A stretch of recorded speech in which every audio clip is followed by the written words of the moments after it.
말씀을 살펴보겠습니다.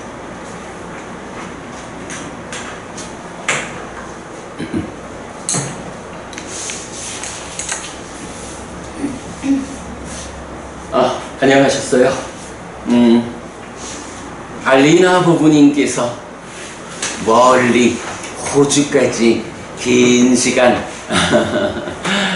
잘 다녀오셔서 이제 무려 2달 만에 법회를 오셨더니 법회가 확 살아나는 활력적인 꽉 찬 느낌. 감사합니다. 그래요. 저기 살다 보면 또 이러저러하게 자기의 삶을 구성하는 다양한 조건들과 관련해서 그렇게 움직여야 하는 일들이 많이 있죠. 그래도 그 시간 동안 뭐 몸 상하지 않고 즐거운 마음, 즐거운 시간 잘 지내고 오셨다 하니 다행이고 고맙고 그렇습니다. 예, 아무튼 뭐 환영하고요. 어저께 해피스님과의 대화 서울 모임에서 다녀왔어요. 뭐 사람은 한 3분의 2 정도는 이렇게 좀 오는 분들이 이어오고 3분의 1 정도는 또 새로운 분들로 교체 와지고 있는데 어제는 그렇죠. 저를 포함하면 이제 11명이 모여서 함께 좋은 시간 보냈습니다. 그 중에 연세 드신 분은 우리가 학교 다닐 때 한 50년쯤 전에 이렇게 절에 좀 다녀봤는데 그때는 법회를 한다라고 하면 무지하게 많은 사람들이 모였던 기억이 있는데 이제 나이 들어가지고 우리 지인이 말하기를 해피스님이라는 사람이 이렇게 공부를 하는 가운데 서로 대화를 하자라고 한다 해서 왔는데 50년의 세월이 지났더니 사람은 많지 않군요. 이러면서 먼저 이야기도 좀 하고 그랬죠. 이제 아시다시피 제가 서울 가서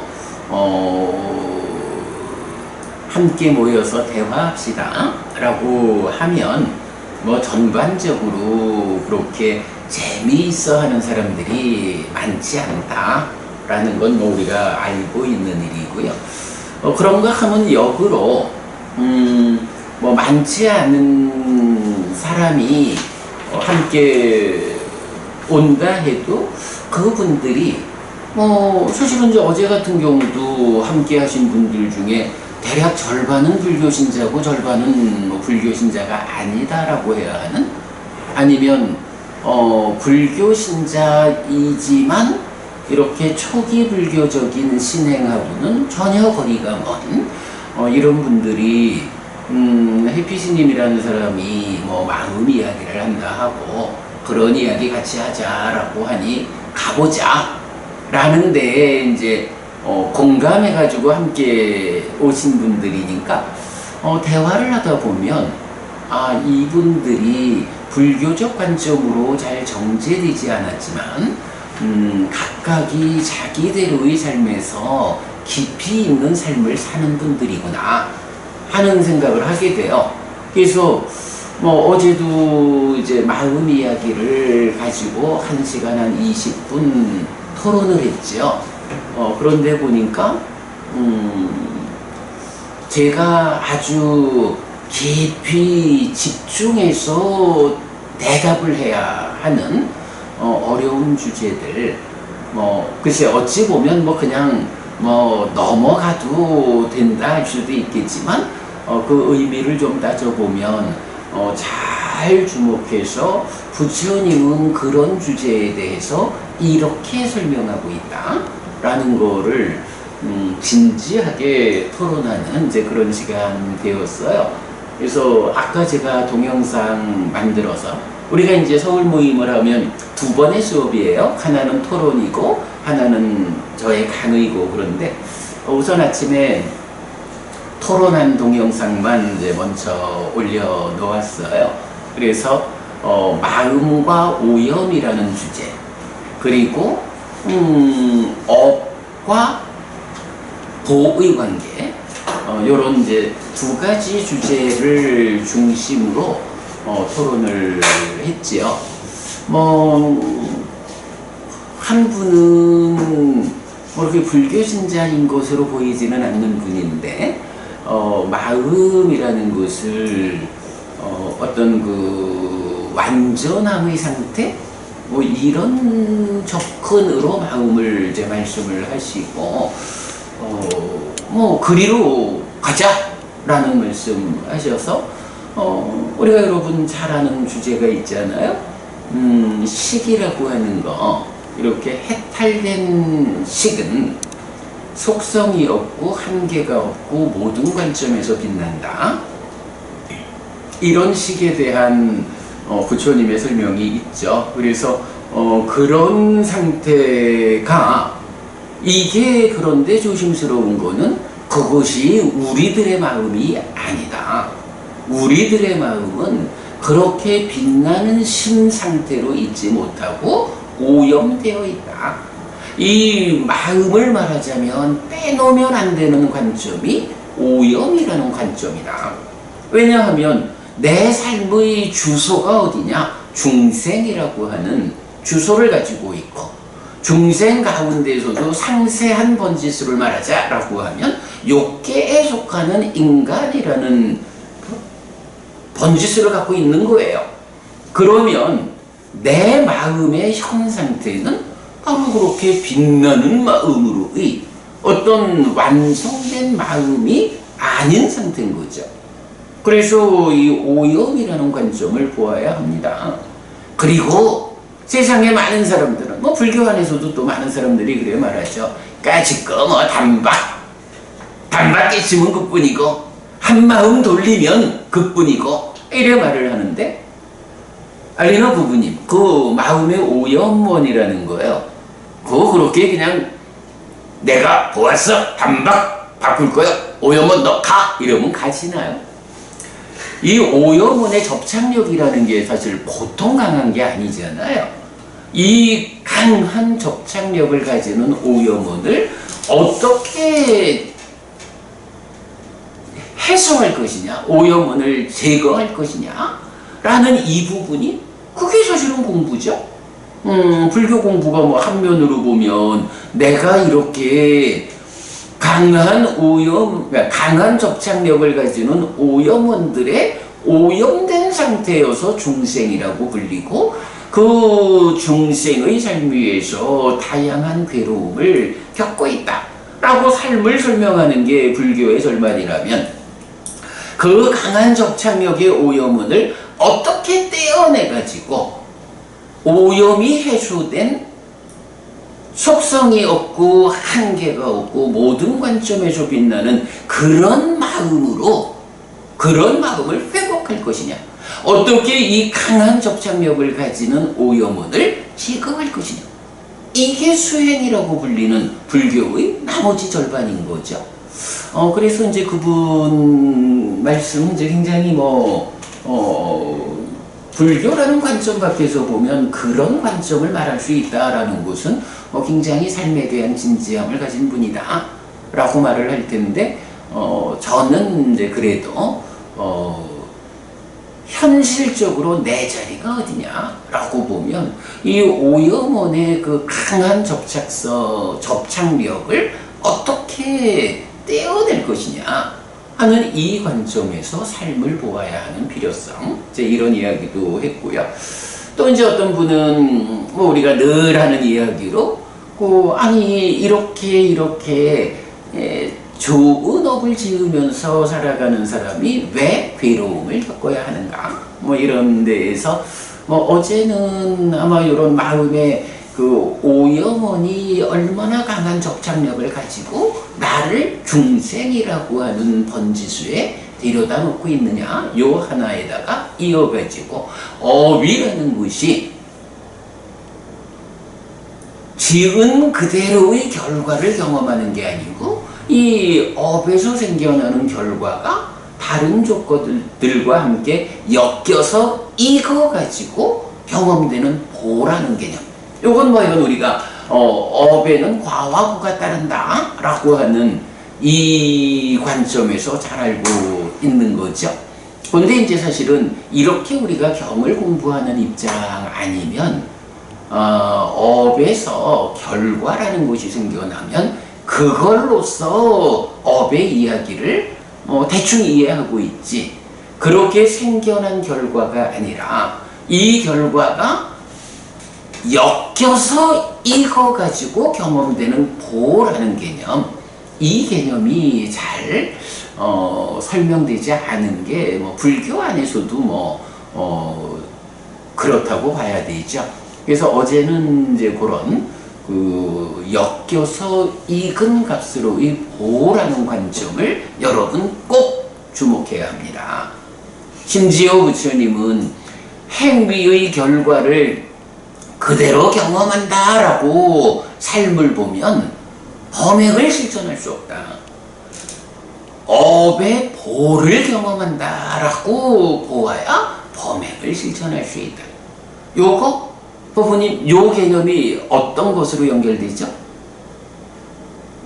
업과 보의 관계에서 어떤 개념으로 내가 질문이 너무 추상적인가? 엄격으로 연결돼. 아니 그보다 이렇게 엮여서 읽는다.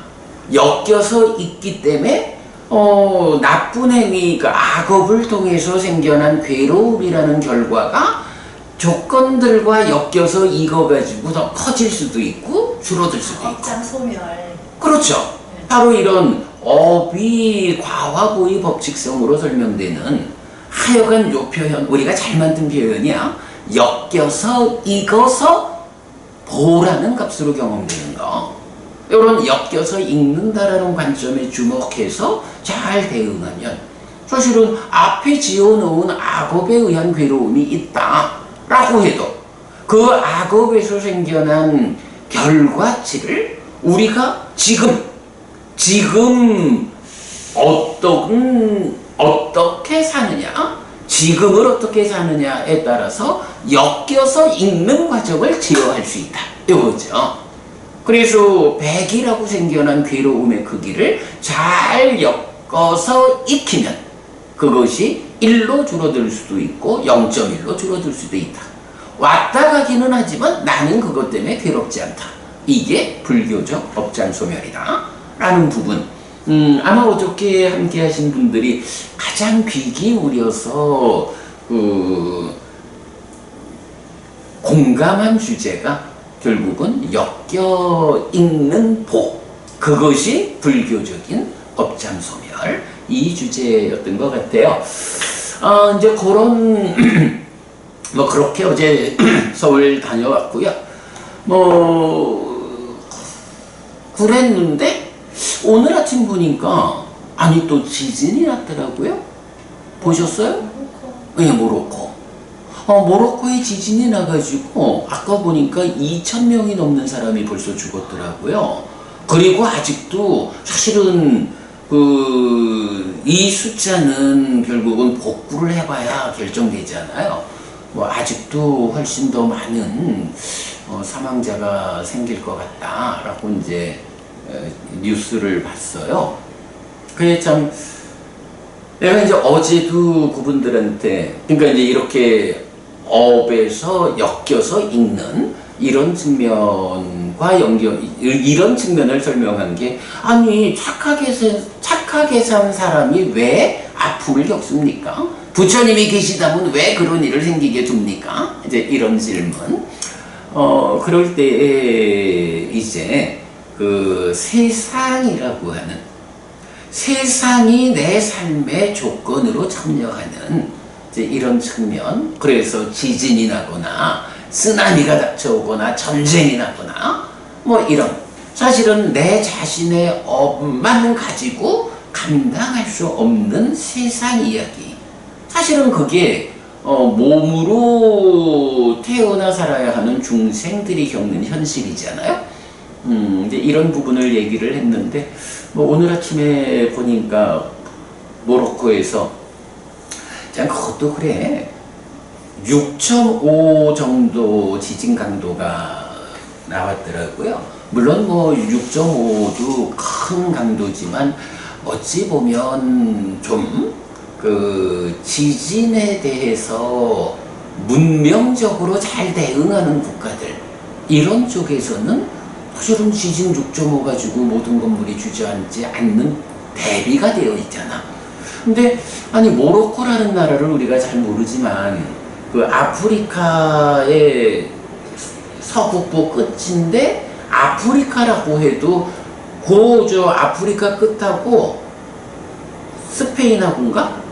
요 연결되는 게 뭐 14km인가 밖에 안 된대요, 바다가. 그러니까 지중해가 요래 있으면 지중해하고 대서양하고 연결되는 그 틈이 14km인가로 내가 그걸 보았거든? 그러니까 사실은 어찌 보면 호수 연결되는 것 같은 요렇게 유럽하고 붙어 있어요. 그래서 지역적으로는 아프리카지만은 문명적으로는 뭐 거의 유럽 이렇게 이해하고 있는데, 근데 그 나라도 보면 뭐 그 지진에 대한 대비가 전혀 되어 있지 않은 이렇게 설명이 되더라고요. 그러다 보니까 6.5가 강한 지진이긴 하지만 그 지진으로 인해서 수많은 건물이 무너지고 뭐 고대 유적도 많이 무너지고 이러면서 하여간 아침까지 2,000명이 넘는 사람이 죽었고 훨씬 더 많은 사람이 죽음을 맞이하는 것으로 이렇게 나와요. 그게 참, 그걸 보면서 제가 생각이 든 게, 어저께도 이런 어과 과, 보, 이런 주제를 말하면서 세상이 부딪혀오는, 엮여서 읽는 데에 어떤 것들이 엮입니까? 할 때 세상이 엮인단 말이죠. 그래서 내가 예를 들기를 지진이라거나 쓰나미라든가 전쟁이나 이렇게 예를 들었는데, 바로 그런 지진이라고 하는 세상의 조건이 엮여가지고 모로코에서는 수천 명의 사람이 죽는, 참 이런 현상을 보면서 참 인간이라는 존재가 참 나약하다 하는 생각을 좀 더 보게 돼요. 그럴 때 알리나 부부님, 네. 이렇게 감당할 수 없는 자연현상이 닥쳐올 땐 어떻게 해야 되죠? 받아들여. 어떤 경을 우리가 이렇게 그 자연현상이 감당할 수 없게 닥쳐올 때, 뭐 동서남북에서 커다란 산이 온갖 생명을 다 짓밟아가면서 닥쳐오는 이런 상황을 직접 말해주는 경이 있죠. 어떤 경이죠? 부부님, 공덕과 다른 곳에 할 일이 없다. 경의 제목을 여쭤봤습니다. 산의 비유경. 그렇죠. 산의 비유경이죠. 알리나 부부님 기억하시죠? 그 살리나랜다.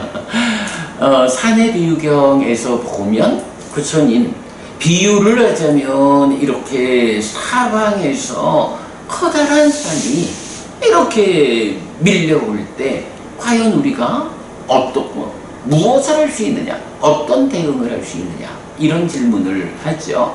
그리고는 그런 비유에 이어가지고 그렇습니다. 늙음과 죽음이 그대를 향해서 저항할 수 없는 힘으로 닥쳐오고 있습니다. 이럴 때 그대 무엇을 해야 합니까? 라고 질문하죠. 자, 그때 이제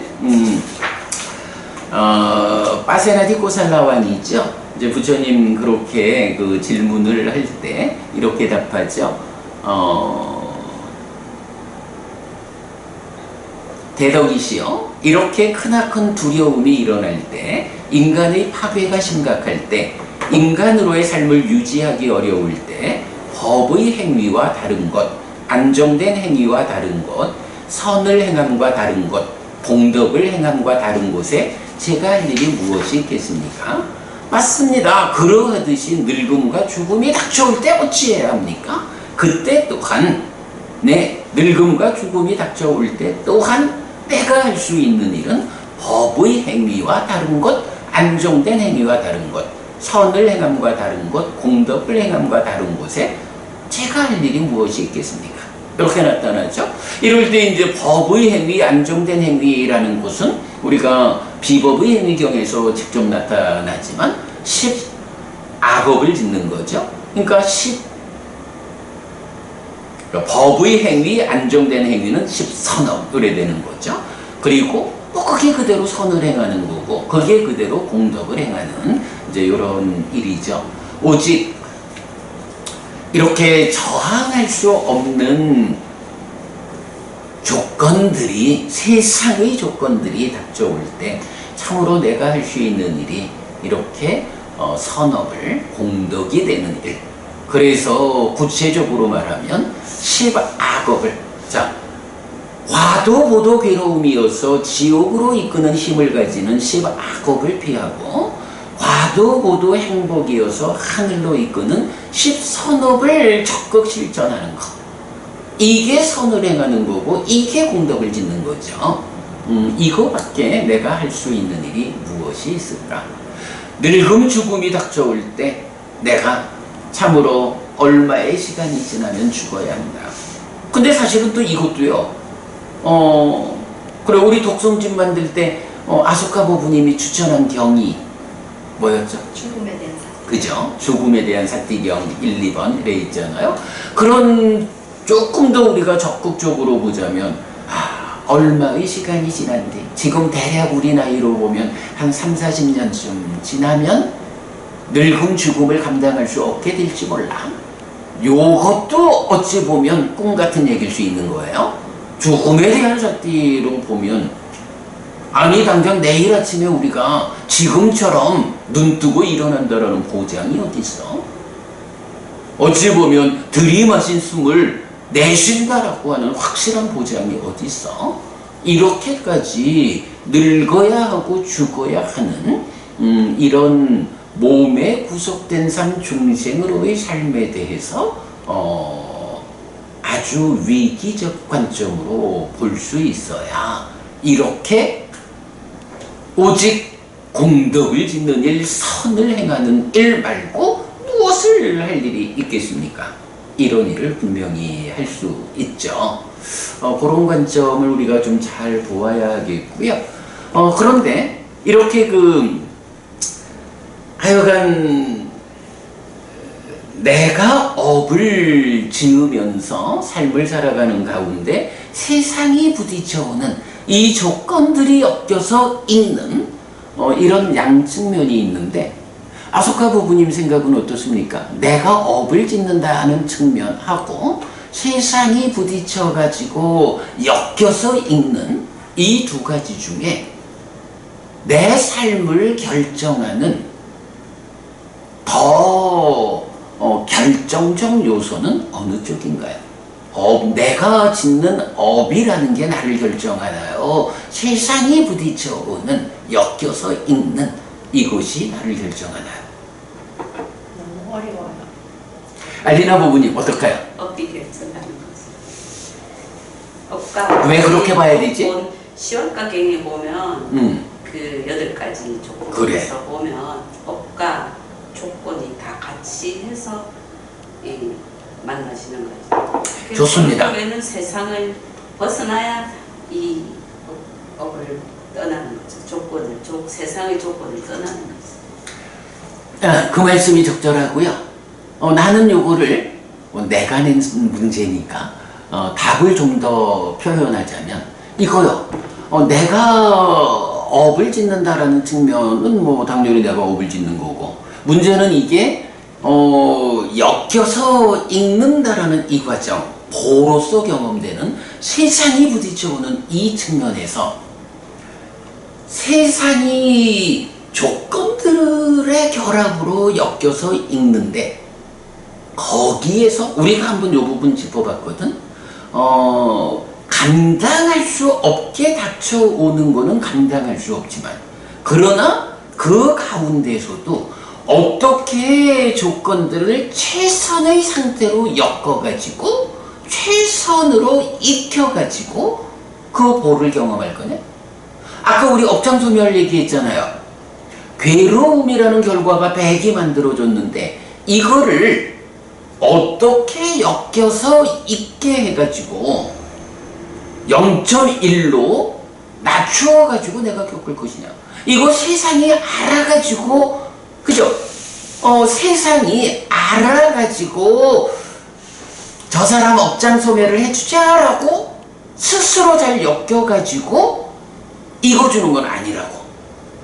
물론 때로 이렇게 지진이 나고 모로코에서 수천 명이 죽고 이런 감당할 수 없는 세상의 조건이 닥쳐왔을 때 내가 할 수 있는 일은 이것뿐이요 라고 사내비유경이 말하고 있지만, 이렇게 사실은 뭐 우리가 살아가는데 지진이고 쓰나미고 이러는 게 살다 보면 어찌 보면 평생 한번 겪을 수 있는 조건이기도 하고, 우리가 살아가는데 만약에 1년에 한 번씩은 지진과 쓰나미를 겪어야 한다 그러면 우리 사는 일이 힘들거려. 정말 많이 힘들거려. 그러니까 이런 감당할 수 없게 닥쳐오는 세상의 조건은 정말 가끔 있는 일이야. 그 영향력이 너무 크지만, 그러나 일상적으로 우리가 살아가는 거는 우리 사회라는 게 사실은 특별한 변화가 잘 없이 지속적으로 하루하루를 살아가면서 개인도 변하고 사회도 변화하고 이런 거죠. 그럴 때 보면 내가 어떻게 엮어가지고 어떻게 익힐 것이냐라는 그 일을 누가 해? 사실은 내가 하는 거예요. 자, 여기서 이렇게 지진, 쓰나미 이런 감당할 수 없는 자연의 조건을 조금 배제하고 일상적으로 보자면, 우리가 얼마 전에도 그 얘기 한번 했죠. 그래, 지난 금요일인가 저기 우리 아침 독서할 때 그 얘기했구나. 학생들이 이제 조금 지나면은 이제 수능 시험이 온다고요. 수능을 1년 동안 열심히 수능을 위해서 준비하는 아이가 수능을 잘 본다고. 2년 동안 재수생 아니고 고2 때부터 2년 동안 열심히 준비한 아이가 수능을 더 잘 본다고. 고1 때부터 3년 동안 더 열심히 준비한 아이가 수능을 더 잘 본다고. 이런 이야기는 따지고 보면 내가 고3 1년 동안을 내 삶을 온통 수능을 잘 보기 위한 한 가지 지향으로 묶어가지고 1년을 살자. 그거를 2년을 그렇게 묶어서 살자. 이런 차이잖아요. 그러면 수능 점수라는 게 다른 조건들을 동등하다고 본다면 1년 동안 묶어온 사람이 2년 동안 묶어온 사람보다 수능 점수를 더 잘 받을 수 없는 거죠. 이렇게 엮어가지고 있게 하는 그 일을 누가 주인공이 되느냐 하면 결국은 내가 어떤 업을 짓느냐 하는 거거든요. 제가 아까 질문을 그래 했어요. 내가 업을 짓는다라는 측면이 있고, 그리고 세상이 부딪혀오는 이 가운데에 엮여가지고 있는 이런 보호라고 하는 두 가지 관점 중에 어떤 것이 더 중심이 될까? 삶에서 이렇게 물었을 때 나는 이제 그 부분을 말한 거예요. 이런 감당할 수 없게 닥쳐오는 사내비유경이 말하는 이런 현상들은 사실은 그게 지속적으로 반복된다 하면 우리가 1년도 버티지 못하는 거고, 그보다는 일상의 우리 삶에서 내가 어떤 업을 지으면서 살아가느냐에 따라 가지고 엮여서 읽는 값이 달라진다. 업장소멸. 그렇게 내가 내 조건들을 엮는 일을 내가 나의 업으로서 할 수 있다. 이런 관점 때문에 업장소멸도 가능한 거죠.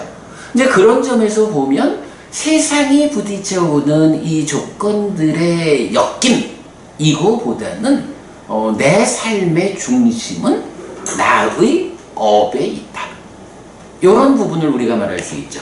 아소카 부부님, 그러면 이렇게 세상이 부딪혀오는 그 엮임보다 나의 업이 내 삶의 중심이다.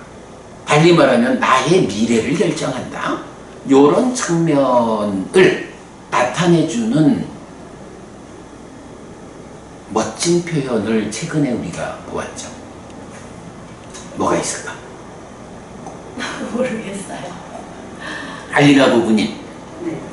업이라고 하는 이게 내 삶의 중심이 된다. 나의 미래를 만든다 하는 이런 측면을 나타내는 말. 이건 최근에 우리가 많이 보았거든. 응? 법이 나라는 모든 것을 말해보세요. 업을 잇는다는 그렇죠. 업이라는 것이, 그래서 내가 이제 그걸 질문한 거예요. 업이라고 하는 이제 나의 삶과 세상이 부딪혀오면서 세상의 조건들이 엮여서 읽는데, 이 엮여서 읽는 데에 또다시 내가 중심이 되어가지고 엮는 일을 하고 읽는 일을 한단 말이야. 그렇게 볼 때에 내 삶을 포괄적으로 결정하는 것은 세상의 조건들보다는 나의 업이다. 그래서 부처님은 나라는 존재를 어떻게 설명하냐고. 내가 나의 업이고 업을 잇는 자다. 이렇게 표현을 하잖아. 내가 지은 행위를 그 과화고의 법칙성으로 행위를 이어가면서 내가 변화한다. 나의 삶이 유지된다. 지속된다. 요 측면이죠. 오늘 감 좋네. 아니, 답을 뒤에서 답을 다 말씀해 주셔가지고. 자, 그래서 시간 됐다. 오늘은 제가 그 서울 다녀와서 서울에서 약간 어저께 대표적으로 그 마음과 오염의 관계, 오염원들이 얼마나 접착력이 강한가, 이거 그냥 맘만 먹으면 한순간에 고개 돌리면 떼버리는 것 같은, 이렇게 접근해서 안 된다라는 요 얘기 요약하고, 업에 따르는 과화보, 엮여서 읽는 보, 요런 이야기 중심 말하면서 결국은 아무리 세상이 어떻다 해도 내 삶을 결정하고 나의 미래를 만드는 것은 나의 업, 나의 행위다. 요거 경에서는 업을 잇는 자라고 말하고 있다라는 부분을 오늘 설법으로 하고요. 자, 경을 읽어야죠. 오늘은 요겁니다. 이 책입니다. 좋지? 29쪽입니다.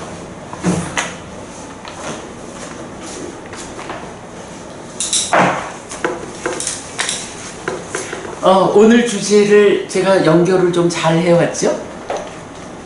아닌가? 자, 29쪽입니다. 관점 2 가르침의 토대에서 1. 부처님을 대표하는 두 가지 개념 중에 업을 잇는 자, 상사빠니야숫당, 앙구타라 니카의 열애모음 216번 기어감의 경입니다. 함께 읽겠습니다. 비구들이여, 그대들에게 기어감의 길에 대한 법문을 설하겠다. 듣고 잘 사고하라. 알겠습니다, 대덕이시여 라고 그 비구들은 세존에게 대답했다. 세존은 이렇게 말했다. 그러면 비구들이여, 무엇이 기어감의 길에 대한 법문인가? 비구들이여, 중생들은 자신의 업이고 업을 잇고 업이 근원이고 업을 다루고 업의 도움을 받는다. 그는 선하거나 악한 업을 짓고 그것을 잇는다. 여기 비구들이여, 어떤 사람은 생명을 해치는 자이다.